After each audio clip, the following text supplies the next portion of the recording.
तेजस्विनावधीतमस्तु मा विद्विषावहै। ॐ शान्ति शान्ति शान्तिः। ॐ अज्ञानतिमिरान्धस्य ज्ञानाञ्जनशलाकया चक्षुरुन्मीलितं येन तस्मै श्रीगुरवे नमः। जय श्री कृष्ण चैतन्य प्रभो नित्यानंद श्री अद्वैत गदाधर श्रीवासादि गौर भक्त वृंद। हरे कृष्णा कृष्णा कृष्णा हरे हरे, हरे राम राम राम हरे हरे।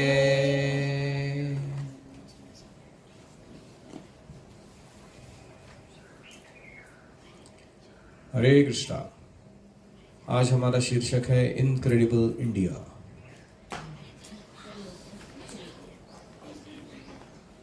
आज हमने सुबह सुना कि भारतीय कालगणना या भारतीय दर्शन शास्त्र पद्धति और बहुत सारे ऐसे महान उत्तम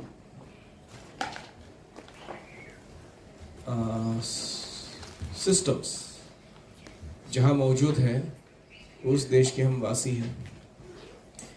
1000 भाषाएं इस देश में बोली जाती हैं। कितनी? 1000। सारे जगत के जितने भी महान धर्म हैं वे भारत में वास करते हैं, एक दूसरे के साथ साथ। Jainism, Buddhism, Sikh, Hindu, Christianity, इस्लाम, ज़ोरास्ट्रियनिज्म और ज्यू, सब कुछ। Varanasi is one of the oldest continuously inhabited cities in the world. Varanasi कब से अस्तित्व में है? बहुत प्राचीन युग से, और अभी भी वो अस्तित्व में है। उसका पॉपुलेशन अभी तक चलता आ रहा है, पीढ़ी दर पीढ़ी। बहुत सारी सिटीज आई चली गई, रोमन एम्पायर, ग्रीक एम्पायर मिट्टी में मिल गए, लेकिन एक शहर है जो अभी भी चल रहा है भारत का।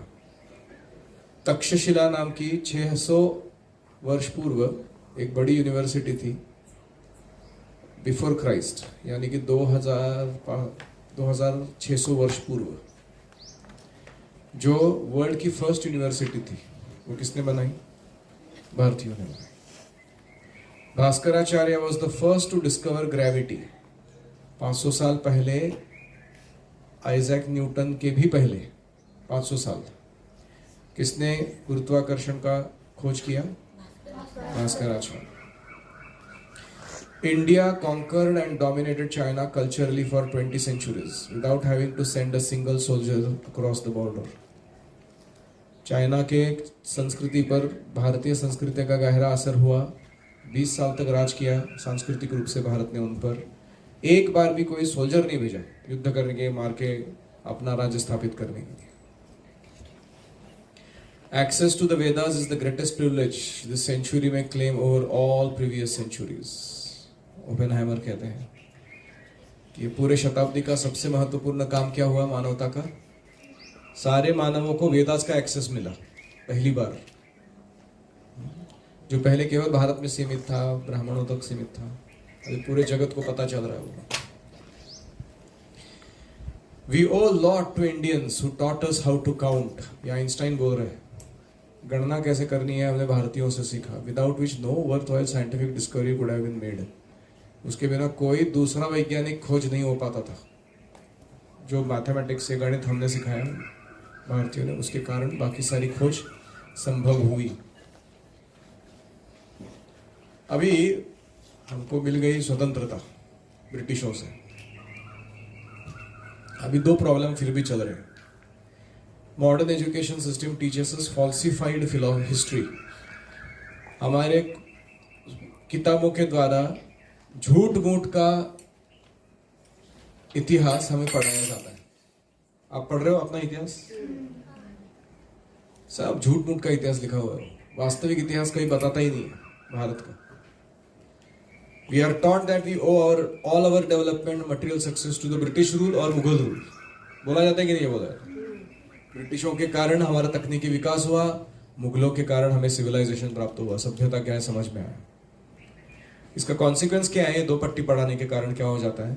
Almost every Indian undergoes an identity crisis. हर भारतीय किसकी कगार पे पहुंच गया अभी? अपने अस्तित्व के बारे में वो संभ्रमित है। आइडेंटिटी क्राइसिस यानी मैं किस दिशा में जाना चाहिए उसके बारे में, मैं हूं कौन इसके बारे में संभ्रम में रहना। तो जनरली पाश्चात्य जगत से अगर कोई आता है भारत में तो उसको क्या लगता है? भारत मतलब क्या? ताजमहल, है कि नहीं? स्नेक्स, ताजमहल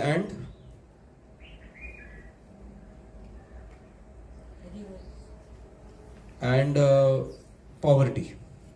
ये तीन स्ट्रॉन्ग इंप्रेशंस है भारतीयों के बारे में बाहर के देशों में, कि ये लोग सांपों की पूजा करते हैं, गरीब फटीचर रहते हैं और इनके यहाँ इधर ताजमहल है। इतना ही उनको ज्यादातर मालूम रहता था पहले। अब ये चित्र बहुत दृष्टि से बदल चुका है, खास करके प्रभुपाद जी जैसे जब भारतीय गए पाश्चात्य देशों में प्रचार करने के लिए तो उनका सारा दृष्टिकोण बदल डाला उन्होंने। ये शोपेनहॉयर बोलता है, In the world there is no study so beneficial and so elevating to us than that of Upanishads. उपनिषदों के जैसा सुंदर ज्ञान कहीं नहीं है। It has been the solace of my life and it will be the solace of my death. मेरे जीवन और मृत्यु का भी अंतिम शांति यही है, उपनिषद का ज्ञान। तो आइए थोड़ा डिग करते हैं हमारे पूर्वजों के कारनामों पर। क्या था भारत? तो बीबीसी में एक आर्टिकल आया था, through satellite photography scientist have mapped out the course of an enormous river that was flowing through north western region of India. The image below shows that it was 8 kilometre wide. 8 kilometre उसका विस्तार था। पात्र, यहां से वहां जाने के लिए 8 किलोमीटर लगते थे लांग के नदी को। उसका लेंथ नहीं बोला जा रहा है, इतनी बड़ी वो नदी थी, सरस्वती नदी। And it dried 4000 years ago. सूखी हो गई या लुप्त हो गई एक दृष्टि से देखा जाए तो। अंडरग्राउंड अभी भी बह रही है वो सरस्वती नदी। ये 4000 साल पहले ऐसा हो गया, ऐसा सैटेलाइट फोटोग्राफी दिखाती है। फिर a city dating back to 7500 BC, मतलब 9500 साल पुरानी एक शहर मिला है। इंडिया टुडे में आया था ये। The exciting discovery of an ancient city submerged off Gujarat coast could revolutionise the way Indians look at history. कौन सी ये सिटी? ये मोहेंजोदड़ो को क्या बोलते हैं ये लोग? 4500 साल पुराना है वो, और वही मानवता का सिविलाइजेशन इंडस वैली सिविलाइजेशन के रूप में जाना जाता है। अगर हमने 7500 BC मतलब 9500 साल पुराना कुछ खोज के निकाला तो ये मोहेंजोदड़ो तो गया ना कहीं का कहीं। वो उससे भी कितना पुराना सिविलाइजेशन है वो, आप समझ रहे हो? तो इसलिए ये दिखाया जा सकता है कि भारत के पास तब सभ्यता थी जब बाकी पूरे जगत में लोगों को पता नहीं था कि क्या चल रहा है लाइफ में, कैसा जीना है। वो बारबारिक अवस्था में जी रहे थे एकदम एनिमल्स के जैसे। और उस समय भारत के पास इतना विविधता, इतनी संस्कृति, इतना साइंस, इतना टेक्नोलॉजी, इतना फिलोसॉफिकल, कल्चरल सॉलिड ग्रास्प था सभी चीजों का। Anthropology, science of human beings, वो बोलते हैं कि September 7, evidence of the oldest human habitat in India, dating back to 1.2 million years, has been found on the banks of Subarnalekha in Jharkhand. Jharkhand वाला कौन है इधर? तू झारखंड वाला है? कुछ भी ये किसी भी चीज को हाथ उठा देता है, पता है?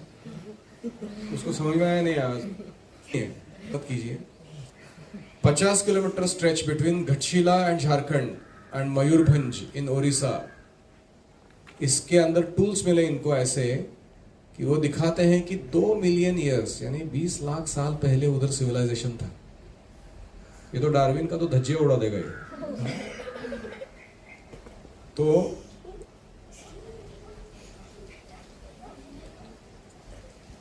Ancient Hindu temples found world wide. ये कौन सा मंदिर है? अंकोर वट कहाँ है? कंबोडिया। कंबोडिया देश में ये विष्णु का मंदिर है और ये सबसे विशाल मंदिर है दुनिया का। इसके जितना विशाल मंदिर कोई नहीं है। यह है प्रम्बनन टेम्पल, 10वीं शताब्दी में बनाया गया था शिवजी के लिए इन इंडोनेशिया।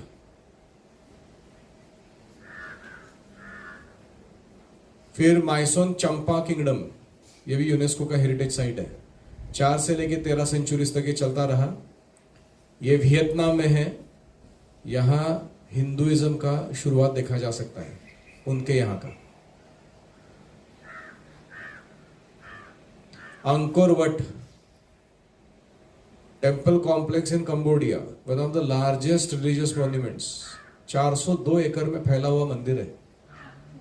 हमारे मायापुर का प्रॉपर्टी भी उसी प्रॉपर्टी पूरा वो 402 के आसपास रहेगा, उतना उनका टेम्पल है।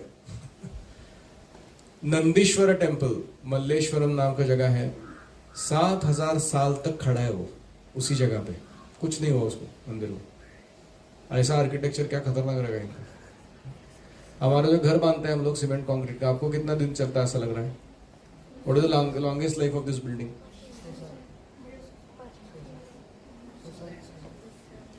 Any guess? आप जिस कंक्रीट के जंगल में रह रहे हो, आपका ये घर, वो की बिल्डिंग कितने साल टिकने वाला है?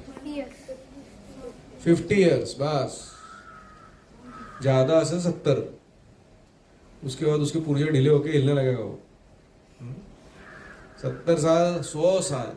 मायापुर का मंदिर बना रहे हैं, उनका टारगेट है कि उसको 1000 साल तक चलाना है बिना बिना गिराए, इसलिए ऐसा कंक्रीट वगैरह डाल के बनाया। इनका 7000 साल। आपको पता है ये आर्किटेक्चर क्या क्वालिटी है? तो ये था नंदीश्वर। फिर deity of lord Vishnu found in Russia, Volga region. ये डेटी भगवान विष्णु का ये रशिया में प्राप्त हुआ है। ऋषियों का राज्य था वहां पर। अभी हम जाते हैं वैदिक कल्चर एंड टुडेज वर्ल्ड। ये हुआ पुरानी बातें। अभी देखते हैं कि वैदिक सभ्यता का आधुनिक युग में क्या महत्व है। तो ये सब कौन है? हरे कृष्णा कृष्णा कृष्णा हरे हरे, हरे राम राम राम हरे हरे। एक स्टोरी ऑफ सिविलाइजेशन नाम का पुस्तक है विलियम डुरांट के नाम के व्यक्ति का। India was the motherland of our race and Sanskrit was the mother of European languages. वो खुद बोलता है कि यूरोपियन सभ्यता का माता वैदिक सभ्यता थी और हमारी यूरोपियन भाषाओं की माता जननी कौन? Sanskrit. She was the mother of our philosophy, हमारे तत्वज्ञान का, मैथमेटिक्स का। Ideal symbolized in Christianity. Christianity में जितने भी आदर्श बताए गए उन सबका बाप कौन था? ये वैदिक सभ्यता का philosophy. It was also of the self government, democracy. ये सारे प्रिंसिपल्स किसने दिए? वैदिक सभ्यता ने। Mother India is in many ways the mother of us all. ये हमारी माता है। तो ये विलियम डुरांट की पुस्तक है, आपको अगर पढ़ना है तो कभी पढ़ सकते हैं। Our Oriental heritage, the life of Greece, Caesar and Christ, the age of faith, the Renaissance, the Reformation, Louis XIV, the age of Voltaire, Revolution, Napoleon, वो सब। Vedic World Heritage, PNO, ये कहते हैं in pre-Christian times the temples of Vedic deities such as Vishnu, Shiva and Mother Goddess Ambika, Rama, Hanuman, Krishna used to be abound in all regions of the world. Christianity का फैलाव होने के पहले, यानी 2000 साल से पहले, पृथ्वी के बहुत सारे भागों में कौन से डेटीज और कौन से मंदिर पाए जाते थे? विष्णु, शिवा, अंबिका, राम, हनुमान, कृष्ण, इनके मंदिर सब जगह थे पूरे पृथ्वी पर। ऐसे ये हिस्टोरियन का कहना है। Shiva was worshipped all over the world, even in the Vatican city जो क्रिश्चियनिटी का मूल स्थान माना जाता है, वहां पर भी किसकी आराधना होती थी? शिव जी की। The Vatican comes from the Sanskrit word Vatika, which means a bower or a sylvan hermitage. पुष्पवाटिका बोलते हैं ना लोग, उससे वो शब्द आया है. He explains that even the premises of the Vatican have many Shiva emblems buried in the walls and cellars. Vatican के प्रीमाइस में जितने भी कुछ ऐसे कार्विंग्स वगैरह मिलते हैं उसमें शिव जी के एम्बलेम्स मिलते हैं वेटिकन सिटी में. अभी ये सारा सभ्यता को छोड़ के हमारे भारतीयों ने अपने ही संस्कृति को नकार दिया, अपने ही परंपराओं को फेंक दिया, शास्त्रों का अध्ययन बंद कर दिया और अपना ओरिजिनल जो काम था वो रोक दिया. True picture of India under British rule. ब्रिटिशों के अंडर जब इंडिया थी तो कैसा चित्र था हमारा? गोरे लोग आके भारतीयों से अपने नाखून कटवाते थे. 1 लाख लोग 33 करोड़ लोगों को कंट्रोल करते थे. क्यों? क्योंकि हमने अपना स्वाभिमान खो दिया.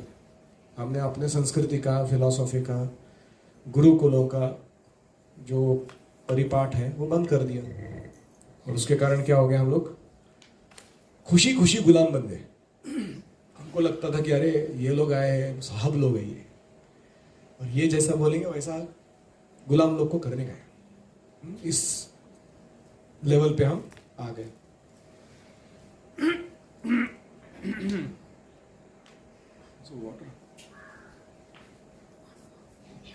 तो एक इंडियन उसको पंखा कर रहा है और दूसरा उसके नेल्स कट रहे हैं, या फिर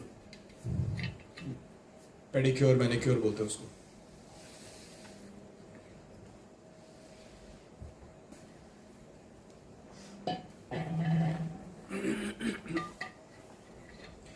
और ये चित्र कुछ ज्यादा बदला नहीं है अभी भी. अगर आप बाहर के स्कूल में रहते थे ना, यही प्रशिक्षण आपको दिया जा रहा था. पाश्चात्य सभ्यता का अंध अनुकरण कैसे करना है. आप क्या पहनते थे? Dress, pant shirt. आप क्या खाना पसंद करते थे? Pizza, pasta, burger, Coca Cola, Fanta, Thums Up तो भी खरीद लिया. कोका कोला, ये सब किसके लक्षण है? हमारे सभ्यता के लक्षण है. और ये सब हम मॉल्स में जाओगे ना तो लोग ये गर्व से कर रहे हैं सब चीजों को.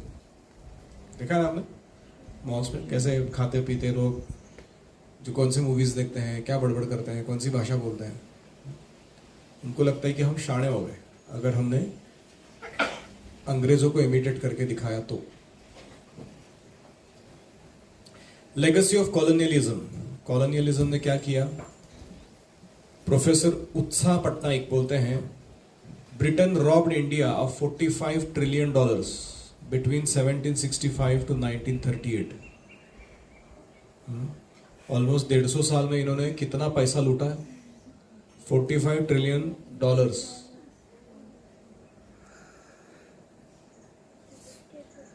45 के ऊपर 9 शून्य और उस पर और 2 शून्य डाल दो, 11 शून्य. इतने रुपए.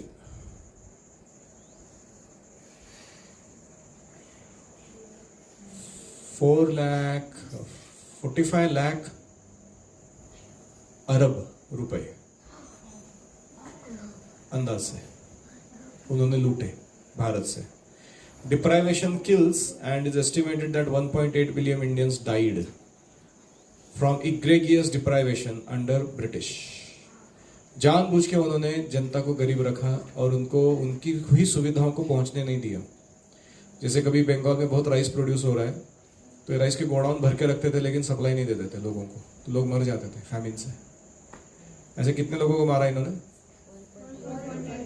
1.8 बिलियन लोगों को मारा.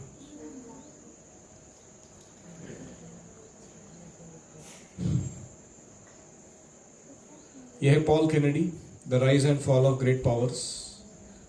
ये कहते हैं, India's share in the world trade which was a very healthy 25% of the total world trade drastically dropped to decimal percentage in a span of 200 years, which was the period of British rule in India.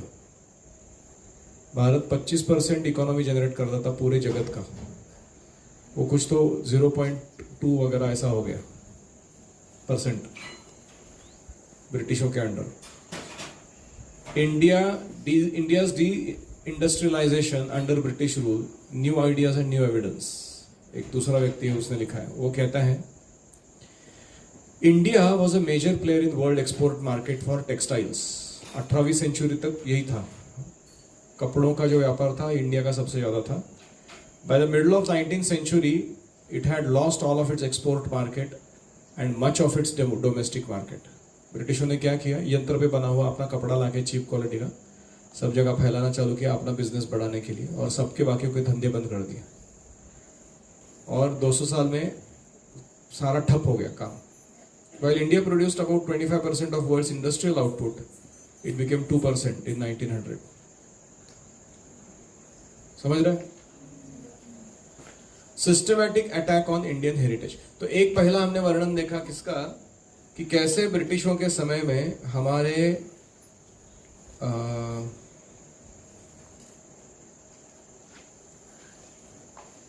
Economy को शोषण किया गया, वो पहला वर्णन हमने सुना। अभी हम सुनने जा रहे हैं हमारे हेरिटेज को कैसे अटैक किया गया। हेरिटेज मतलब हमारी विरासत, जो हमारे पुरखों से आया हुआ नॉलेज है, स्किल्स है, वैल्यूज है, सिस्टम्स है, उसको कैसे डिस्ट्रॉय किया गया। पहला अटैक क्या किया गया? Are you reading the screen? Read loudly.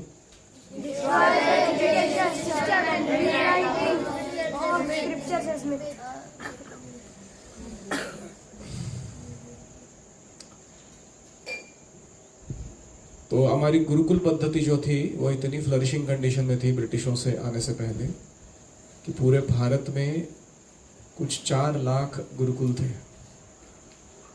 और हर छोटे छोटे गांव में घर होते थे ऐसे जिनको पाठशाला कहते थे। वहाँ एक शिक्षक बैठ के बहुत सारे स्टूडेंट्स को एजुकेट करता रहता था। कई गांव थे और सारे के सारे विद्या का बहुत सारा पालन कर रहे थे, अनुशीलन कर रहे थे। ब्रिटिशों ने देखा कि गुरुकुलों को सप्लाई किधर से आता है, राजाओं से, और वहाँ के लोकल लोगों से आता है। उन्हें 2 काम किए, राजाओं को हरा के उनको अपना मांडलिक बनाया, बोला ये सप्लाई बंद करो इनका, और दूसरा काम किया कि सामान्य जनता को बोला इतना टैक्स भरो, उतना टैक्स भरो, और उसके लिए जो पैसे चाहिए टैक्स भरने के लिए वो हमारे की नौकरी से ही मिलेंगे तुमको। हमारा एजुकेशन सिस्टम में से जाओगे तो हमारा इकोनॉमिक सिस्टम में भाग लोगे, और हमारे इकोनॉमिक सिस्टम में भाग लोगे तो अपना घर का खर्चा चला पाओगे और हमको टैक्स दे पाओगे। ऐसा उन्होंने सिस्टम बना दिया, और उसके कारण क्या हो गया, सारे भारतीय जो है वो गुरुकुलों के प्रति दुर्लक्षित करने लगे उसको।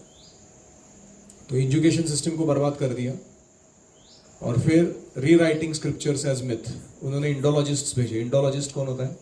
भारतीय दर्शन शास्त्र को पढ़ता है केशव, भारतीय दर्शन शास्त्र को पढ़ता है और उसका गलत अर्थ अंग्रेजी भाषा में दूसरों को बताता है। ऐसे बहुत सारे लोग आए इंडिया में जिन्होंने वेदों का अध्ययन किया और उसका तोड़ मरोड़ के कुछ भी अर्थ समझाया दुनिया के सामने। एक उसके उत्तम उदाहरण है, इनका नाम है Lord Macaulay, founder of modern education system, जिसमें आप पहले भाग लेते आए थे, उसके फाउंडर है ये। इनका कहना है, ये बहुत पावरफुल लाइंस हैं, ध्यान से सुनना। I have travelled across the length and breadth of India, Bharat का मैंने पूरा भ्रमण कर लिया है। I have not seen one person who is a beggar, एक भी भिखारी नहीं मिला मेरे को। Not a person who is a thief, एक भी चोर नहीं मिला ये पूरे कंट्री में। Such wealth I have seen in this country, इतनी समृद्धि है इन लोगों के पास। सच हाई मॉरल वैल्यूज, बहुत अच्छा नीति मूल्य शिक्षण है। पीपल ऑफ सच कैलिबर, लोगों का क्या स्तर है जीने का, रहने का, बात बोलने का। That I do not think we would ever conquer this country, मुझे नहीं लगता कि हम इस देश को कभी जीत सकेंगे। अनलेस, क्या करना है हमको? We break the very backbone of this nation, इसकी रीढ़ की हड्डी तोड़नी पड़ेगी हमको इस देश की। क्या करना है? Which is her spiritual and cultural heritage, आध्यात्मिक और सांस्कृतिक जो विरासत है उसको जला दो, वाट लगा दो उसका पूरा, तब हम इस देश को कॉन्कर कर सकते हैं। देयरफॉर, तो ये कैसे करेंगे हम? अभी सोल्यूशन क्या है? I propose that we replace India's old and ancient education system and her culture, Bharat की शिक्षा पद्धति और संस्कृति को हम रिप्लेस करना चाहिए। किसके द्वारा? For if Indians think that all that is foreign and English is good and greater than their own, भारतीयों को ऐसा महसूस कराओ कि जो भी पाश्चात्य देश से आया है, इंग्लिश लोगों से आया हुआ है, वो श्रेष्ठ है और हमसे बढ़िया है, they will lose their self esteem. वो अपने स्वाभिमान को खो बैठेंगे. Their native self culture, अपना जो लोकल कल्चर है उसको भूल जाएंगे. They will become what we want them. हमको जो जैसे चाहिए वैसे बन जाएंगे. क्या है what we want them to be? A truly dominated nation. एक गुलाम देश जो हमारे अंडर काम कर रहा है. इस फाउंडर के स्कूल में तुम पढ़ते थे पहले. Do you know this? अभी तुम इस फाउंडर के स्कूल में पढ़ रहे हो. क्या नाम है इनका? भक्ति वेदांत स्वामी प्रभुपाद की जय. इन्होंने जाके बड़े झंडे गाड़े, पाश्चात्य लोगों को भक्त बना के वापस लेके आए हैं. उनका चड्डी उतार के धोती कुर्ता पहना है उनको, मतलब लिटरली नहीं, लाक्षणिक रूप से. तो he is powerful actually in what he has done. हमको सिर्फ इनके चरण चिन्हों में रहते हुए कार्य करना है आगे, और सारी दुनिया जो है वैदिक सभ्यता को स्वीकार करेगी. हमको किसी को गुलाम नहीं बनाना. हमारी ऐसी मेंटालिटी नहीं इन लोगों के जैसा. सबको गुलाम बनाओ, उनका शोषण करो, अपना सेंस ग्रेटिफिकेशन करते रहो. तो ये चेहरा भूलना नहीं. इसको हमको प्रत्युत्तर देना है. He envisaged creating a class of persons, Indian in blood and color, but English in taste, in opinions, and in morals and in intellect. उनको इसको कैसे लोग चाहिए थे? चमड़ी में और खून से वो भारतीय है. ब्लड एंड कलर क्या है? इंडियन का है. But taste, opinion, morals and intellect किसका है? इंग्लिश लोगों जैसा है. और इसका बेस्ट एग्जांपल कौन है? Pandit Nehru, Jawaharlal Nehru. It's a classic example of what they produced. Exactly this description. And he was the first Prime Minister of India. सोचो क्या वाट लगा रहेगा उसके देश का. ऐसा व्यक्ति जो भारतीय है ही नहीं, उसमें भारतीयता नहीं है, उसको हम भारत देश का पहला पंतप्रधान बना रहे स्वतंत्रता के बाद. क्या होगा देश का? Systematic attack on Indian heritage. Number 2, पहला क्या डिस्ट्रॉय किया? Education system at scriptures as myth. Myth मतलब ये मिथ्या है, बकवास है तुम्हारा शास्त्र. ये पहला घुसाया हमारे सिस्टम के अंदर. अभी दूसरा क्या घुसाया?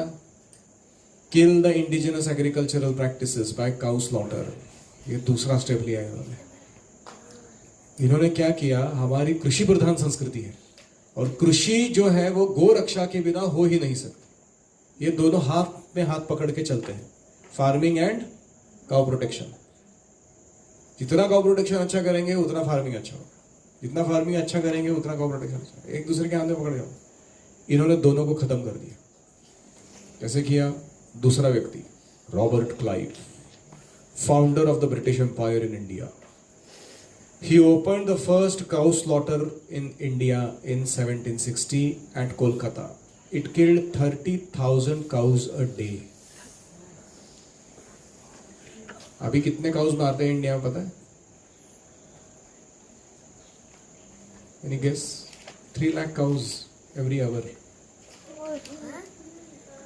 India is one of the greatest beef exporters in the world. इतना दुर्दशा हो गया हमारा.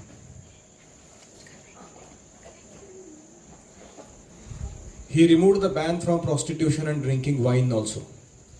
उसने वेश्या व्यवसाय को और दारू के भट्टी लगाने को ये दे दी, परमिशन दे दी. तो basically meat eating, intoxication, gambling and illicit sex, चारों के चारों प्रिंसिपल जो अधर्म के तत्व है उसने पूरा घुसा दिया भारत के अंदर अपने राज्य में. और भारतीयों ने उसको स्वीकार किया. तब तक भारतीय लोग ये सब काम करते ही नहीं थे. कोई भारत का व्यक्ति जो सुसंस्कृत है वो कांदा लहसुन नहीं खाता था, चाय कॉफी नहीं पीता था, वो कभी भी ऐसे सिनेमा थिएटर वेश्या ये वो फालतू टाइम नहीं करता था। सब लोग गौ माता की पूजा करते थे। तुलसी वृंदावन हर एक के घर में, घर के सेंटर में रहता था। ऐसे घर थे हमारे। ये महान शासक ने आके ये सब तुड़वाया सिस्टम, रॉबर्ट क्लाइव। तो ये हुआ दूसरा अटैक। इसने स्लॉटर्स चालू किया। पहले तो ब्रिटिशों को खिलाया मांस, फिर धीरे धीरे इंडियंस को भी आदत लगा दिया। ऐसे करते करते वो मांस खाने लगे भारत के लोग, और ऐसे करते करते गौ माता नष्ट होने लगी, गोवंश नष्ट होने लगे। धीरे धीरे खेती पर असर हुआ, तो खेती का बुरा हाल चालू हो गया, और ऐसे धीरे धीरे हम दरिद्रता की ओर जाने लगे और इनके ऊपर आश्रित होने लगे। क्योंकि अगर हमारा खुद का खाना पीना रहना सहना सब कुछ है, कपड़े वगैरह आ रहे हैं हमारे लैंड का उसके थ्रू, कौन जाके किसी का चाकरी करेगा? Why should you work under anybody?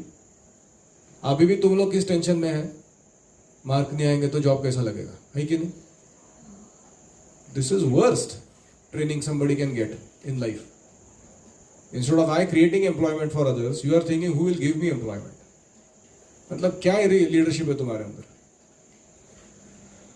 तो इसलिए कृपा करके गुरुकुल छोड़ने के बाद भी एग्रीकल्चर एंड काउ प्रोटेक्शन कभी छोड़ना नहीं। प्रॉमिस? और क्या दो छोड़, और पहला वाला क्या नहीं छोड़ना?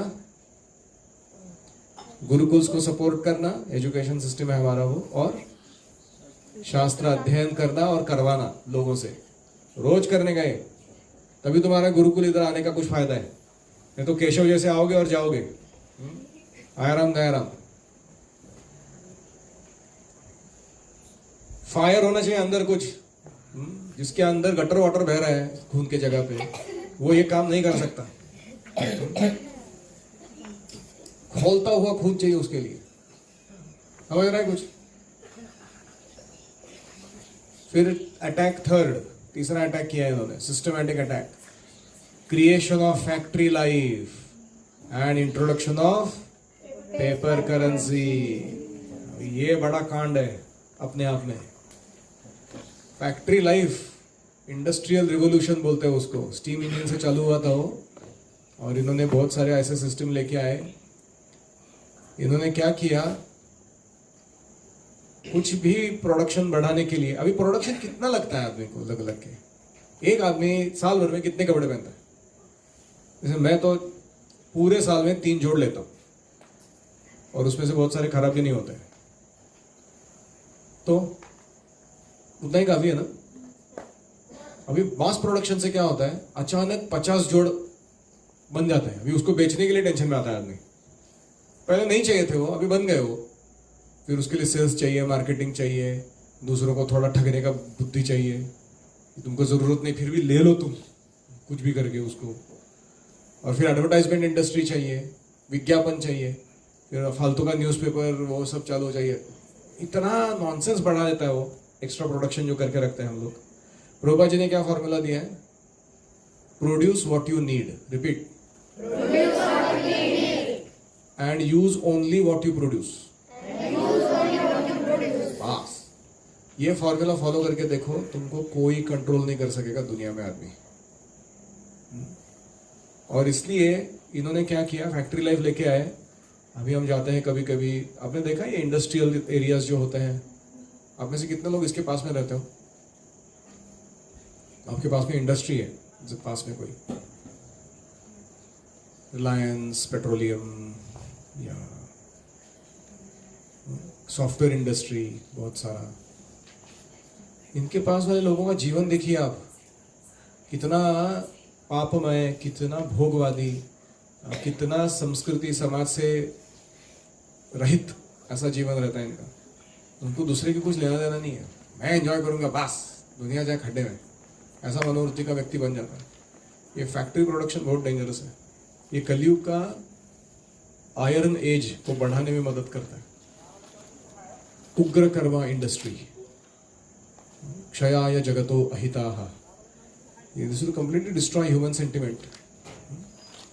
आपको याद है वो अर्जुन को मयदानव ने वर दिया, खांडव प्रस्थ जलाते समय मयदानव को अर्जुन ने अभय दे दिया, बोला चल मैं मारता हूँ तेरे को। तो मयदानव आया, उसने बोला कि I will give you machine tool technology, मेरे पास यंत्र विद्या है, मैं तुमको तो समर्पित करना चाहता हूँ, तुमने मेरी जान बचाई। अर्जुन ने कृष्ण की तरफ देखा, बोला ये लेना है क्या, ये बेनेडिक्शन? कृष्ण ने बोला नहीं लेने का। क्यों नहीं लेने का? कृष्ण ने समझाया कि ये लेने से यंत्र विद्या, मशीन टूल टेक्नोलॉजी जो अभी हम यूज कर रहे हैं कलयुग में, ये लेने से 3 चीज होती है।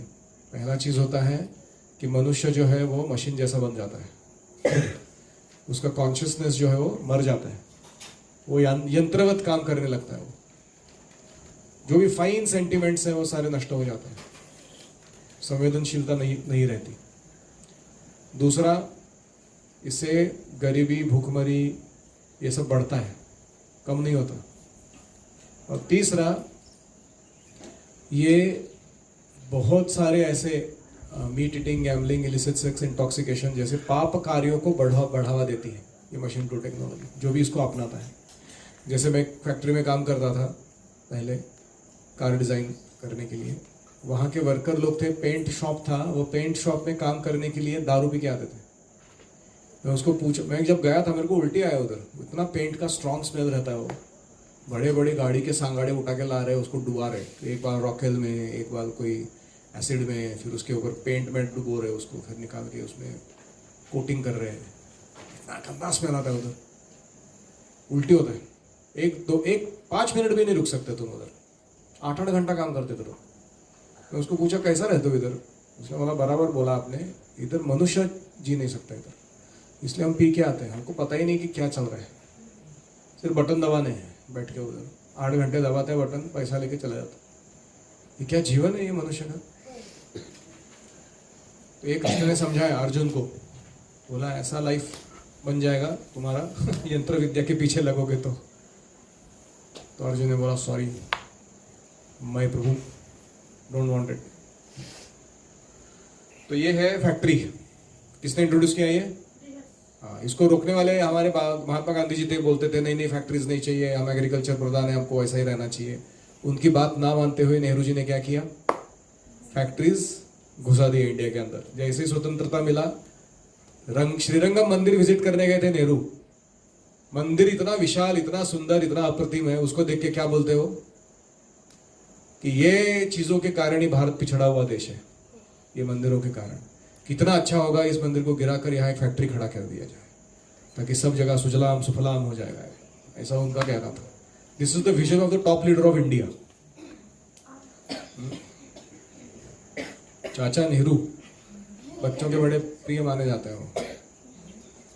हम आपको भड़का नहीं रहे उनके खिलाफ, हम तो उनके विचारधारा का जो दोष है उतना ही बता रहे, जो तुमको धारण नहीं करना है वो इसलिए बता रहे, हमको नेहरू से कुछ लेना देना नहीं।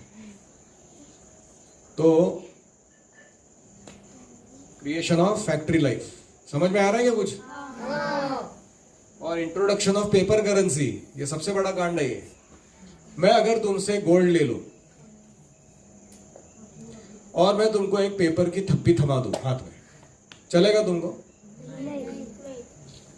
मैं तुमसे अनाज ले लूं, सिल्वर ले लूं, तुम्हारे घर से आने वाला जो भी प्रोडक्शन है कुछ अच्छा चीज़ों का, रेशम के वस्त्र या जो भी, वो सब ले लो, और उसके रिटर्न में मैं तुमको पेपर का एक गड्डी थमा दूं, चलेगा तुमको? नहीं। क्यों नहीं चलेगा? मैं बोल रहा हूँ ना, पेपर पे लिखा हुआ है कि ये नोट एक ऐसा नोट है जो आगे मैं धारक को 100 रुपए देने का वचन देता हूँ, ऐसा लिखा है उसके ऊपर। It's a promissory note, promise लिखा है उसके ऊपर है, किसी ने, RBI, reserve bank of India के कोई गवर्नर ने साइन मारा है उधर, उसने लिखा है कि मैं धारक को 500 रुपए देने का वचन देता हूं, ऐसा लिखा है उसने। तो नहीं चलेगा, क्योंकि पेपर है। सब simple answer, it is not gold. तुमको समय अक्ल है क्या इतना तो समझने के लिए? तो ये जो सिस्टम लाया इन्होंने क्या किया, वर्ल्ड में जितने भी रिसोर्सेस थे, जितने भी खनिज थे, जितने भी मूल्यवान पदार्थ थे, वो सब ढाप लिए और वो बैंकों के अंडर डाल दिए, अपने अपने बैंकों के जमा कर लिया आपने, और लोगों को क्या बांट दिया? पेपर बांट दिया। वास्तविक वेल्थ किसके पास है अभी? तो जब ये वर्ल्ड ट्रेड टावर गिरा था, आपको पता है सबसे बड़ा टेंशन क्या चल रहा था? वर्ल्ड ट्रेड टावर के अंडरग्राउंड बहुत सारे मंजिलों लेवल्स में गोल्ड स्टोरेज था बैंकों का, आपको पता है? और वो गायब हो गया रातों रात। जैसे टावर गिरा, उधर सफाई काम करने के लिए लोग घुसे, तो जो भी वो ओरिजिनल लोग थे जिन्होंने तिकड़म लगाया था, सब गायब कर दिया होगा। आपको समझ रहे हैं कितना बड़ा कॉन्स्पिरेसी है ये?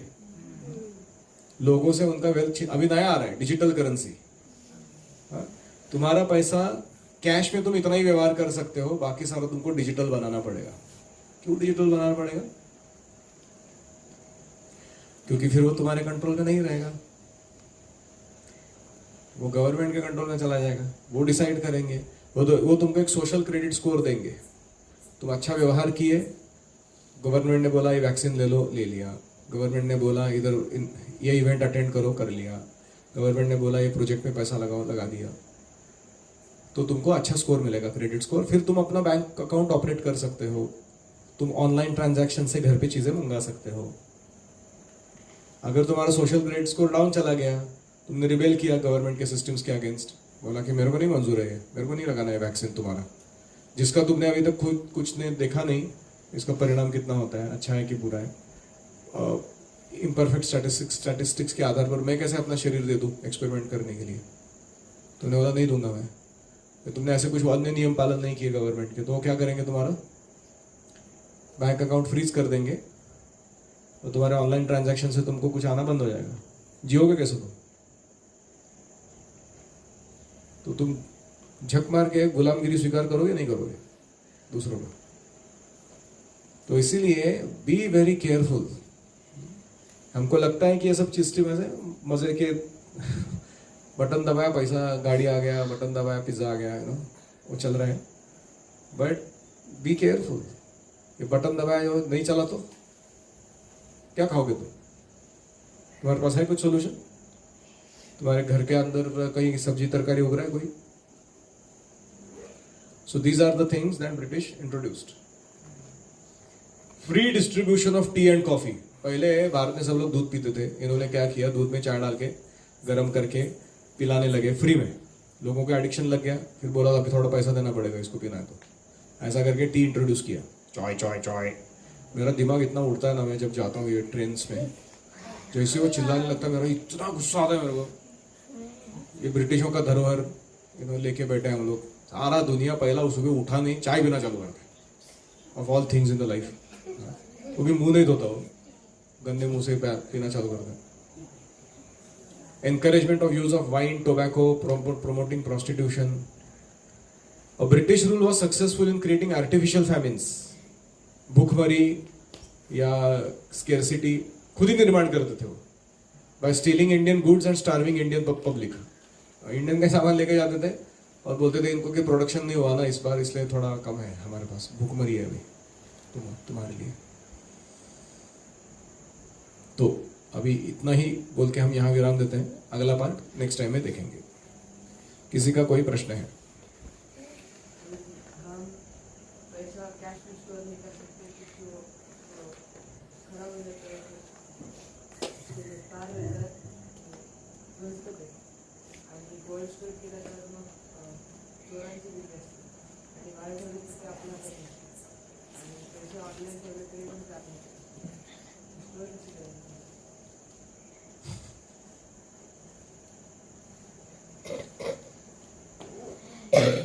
हरे कृष्ण।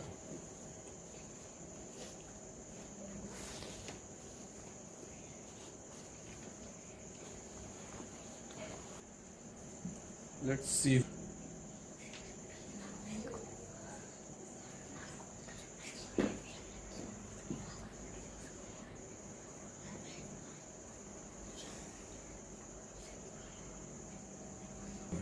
अभी तक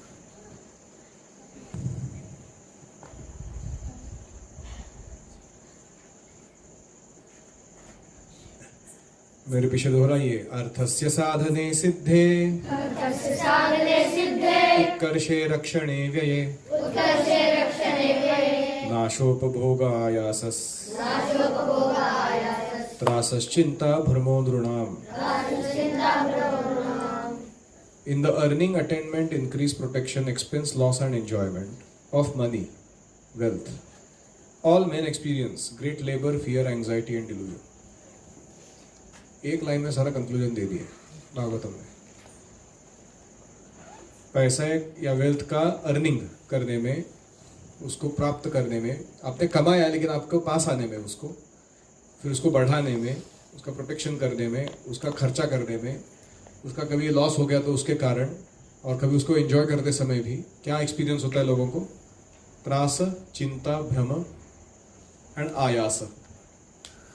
बहुत लेबर करना पड़ता है, बहुत सारा एंजाइटी, फियर एंड डिल्यूजन होता रहता है. इसीलिए गोधन, भूधन और विद्याधन, ये प्राइमरी धन जमा करके रखो, क्योंकि ये स्टील करना बहुत मुश्किल है. इसको ऐसे गोधन भी चोरा जा सकता है, लेकिन तुम्हारे पास जो गोधन, भूधन, विद्याधन है, तो तुम्हारे घर पे चोरा के चोरी भी डाल के आएगा तो उसको क्या मिलने वाला है? उस रात का 2 लीटर दूध मिल जाएगा, या कुछ 50 किलो तांदूल मिल जाएगा. Nothing much to steal. लेकिन तुम सुख से जी सकते हो उसके बावजूद. So produce directly food grains and have a lot of milk products and create a very simple system for living. वो पहला सॉल्यूशन है. दूसरा सॉल्यूशन है कि तुम बोल रहे हो कि गोल्ड रखने से चोर आते हैं वगैरह, तो चोर कहाँ नहीं आते हैं? ऑलरेडी तुम्हारा गोल्ड ले जाके पेपर करेंसी देने वाला चोर है कि नहीं है? फिर तुम किससे डर रहे हो? करो जमा. Keep good stock of silver and gold coins. It will come to good use in future, especially when wars take place. तीसरा है रियल एस्टेट, यानी land. Mainly treat land like most valuable commodity, and specially land with water. Pani is going to be the most expensive commodity in future.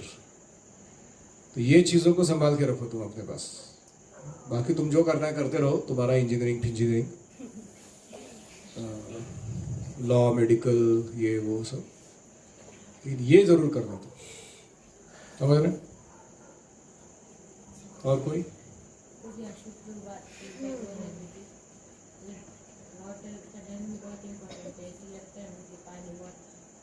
पानी बहुत सरलता से मिलता है तो हम चीपली लेते हैं.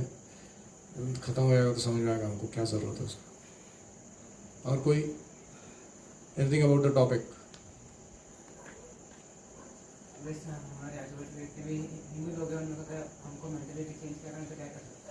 आजू बाजू के हिंदू लोगों का मेंटालिटी चेंज करने के लिए क्या करना है? Become first class exemplary student and practitioner of this culture.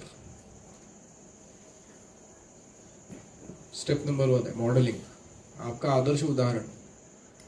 दूसरा है genuinely care for other people, not superficially. वास्तविकता में प्रेम करो लोगों से, उनकी सेवा करो. तीसरा है be very good at management, how to nicely arrange things properly. And finally also be good at teaching. ये 4 चीज़ करोगे तो लोग धीरे धीरे सुनने लगेंगे. तो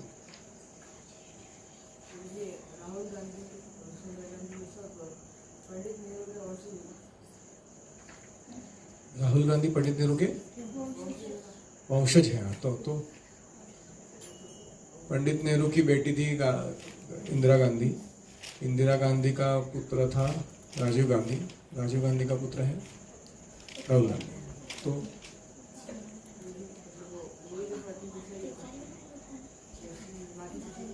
I can't hear anything you are saying.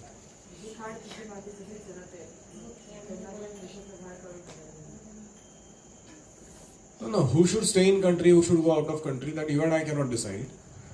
If you don't give them the chance to, so to say, rule over, then they will find out something else to do in life. जैसे मुझे अच्छा नहीं लगता ये अच्छा नहीं लग रहा है वो लड़का, मैं इसको थोड़ी बोल सकता हूँ तो बस देश छोड़ के चला जाए. बोलेगा तू चल रहा है मैं क्यों जाऊँ. इसका कोई मीनिंग नहीं है. You don't give them responsible position where they can exploit others, create danger for the country. That is the solution. और दूसरा कुछ कर लेंगे ना वो, अपना जीवन चलाने के लिए. पॉलिटिक्स ही क्यों करना है उनको? नहीं जमता है तो. ओम हरे कृष्णा कृष्णा कृष्णा हरे हरे, हरे राम राम राम हरे हरे.